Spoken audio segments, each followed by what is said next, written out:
तो 4A के बाद अब हम आगे देखते हैं भाग 5 और भाग 6।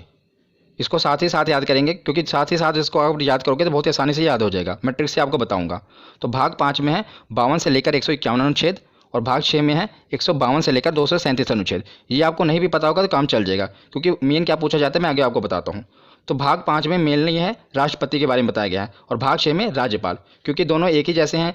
केंद्र में जो भूमिका राष्ट्रपति की होती है वही किसी भी राज्य में भूमिका राज्यपाल की होती है, इसलिए मैं इसको साथ साथ कवर कर रहा हूँ, क्योंकि इस तरह आप पढ़ेंगे तो आपको ज़्यादा देर तक याद रहेगा।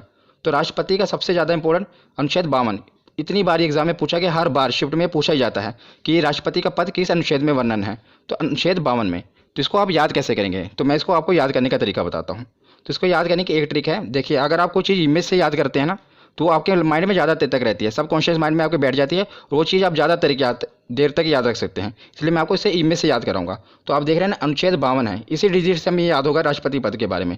देखिए, जो ये दो देख रहे हैं ना, ये अब दो ऐसा लग रहा है जैसे किसी के आगे झुका हुआ है, गिड़गिड़ा रहा है। आगे आप देख रहे हैं ये 5 मतलब राष्ट्रपति। जब भी आपके दिमाग, क्योंकि जब भी आपको ये आएगा ना तो ऑप्शन ऐसे आएगा 52, ऑप्शन 53, 54, मतलब 7 वाले आएंगे, और आपसे पूछा जाएगा कि राष्ट्रपति पद का वर्णन किस में है। तो आपको देखते ही पता लगना जाना चाहिए कि जो इसके आगे जो 2 है वो आपको ऐसा लग रहा है ना कि झुका हुआ है। और आपको पता है राष्ट्रपति के हाथ में बहुत पावर होती है, वो चाहे तो किसी की फांसी की सजा भी माफ़ कर सकता है। तो जो 2 है वो अलग रहा है कि आगे उसके गिड़गिड़ा रहा है और माफ़ी मांग रहा है, और जो 5 है आपको देख रहे हैं ना बैठा हुआ है। तो इससे आप पता लगता है कि जो राष्ट्रपति का पद है अनुच्छेद 52 में, ये एक ट्रिक है जिससे आप इसको याद रख सकते हैं। उसके बाद देखते हैं अनुच्छेद 53। अनुच्छेद 53 में क्या है, राष्ट्रपति का पद है तो उसके पास शक्तियाँ भी होंगी और कार्य भी होंगे। तो अनुच्छेद 53 में शक्ति और कार्य का वर्णन है। उसके बाद देखते हैं अनुच्छेद 54 निर्वाचन। देखिए इसकी राइमिंग बैठी ना, 54 निर्वाचन। तो अनुच्छेद 54 में क्या है कि राष्ट्रपति का निर्वाचन कैसे किया जाना है, ये उसमें बताया गया है। और उसके साथ हम देखते हैं राज्यपाल का। तो राज्यपाल का भी आप साथ ही में याद करिएगा, बस इसमें क्या करना है, +1 जोड़ना है।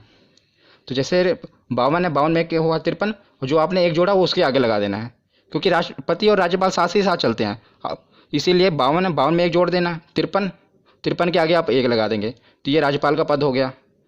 और अनुच्छेद 53 में क्या था, शक्ति कार्य, तो इसका अनुच्छेद 154 में शक्ति कार्य, इसमें भी क्या करना है, 53 में 1 आपको जोड़ना है, 1 54 हो गया, और वही 1 उसके आगे लगा देना है।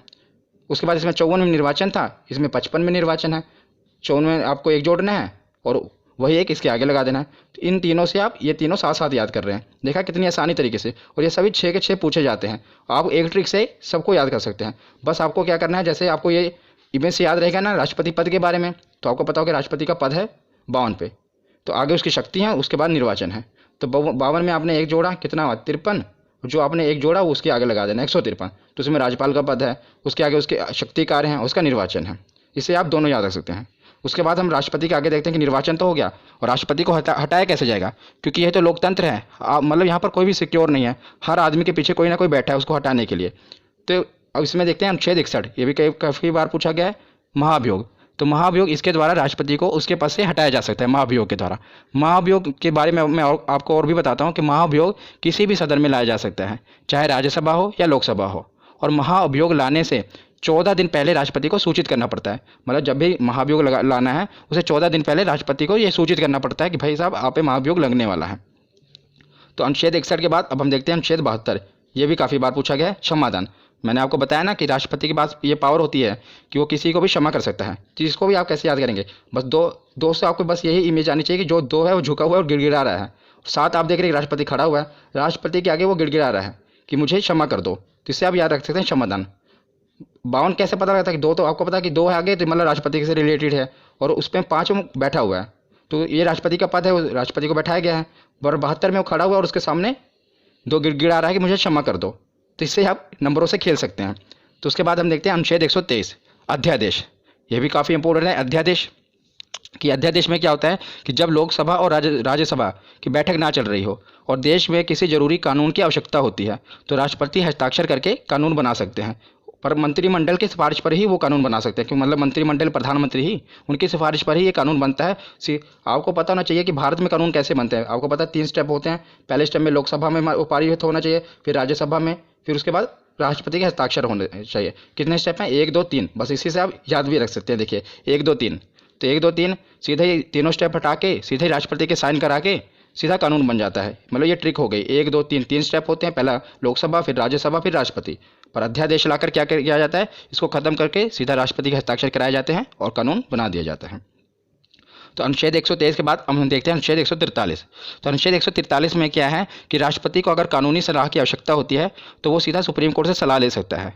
पर आपको यह भी याद रखना है कि ये क्वेश्चन पूछा गया कि अगर वो सलाह देते हैं तो क्या वो मानने के लिए बाध्य है राष्ट्रपति, तो आपको ये याद रखना है कि वो बाध्य नहीं है।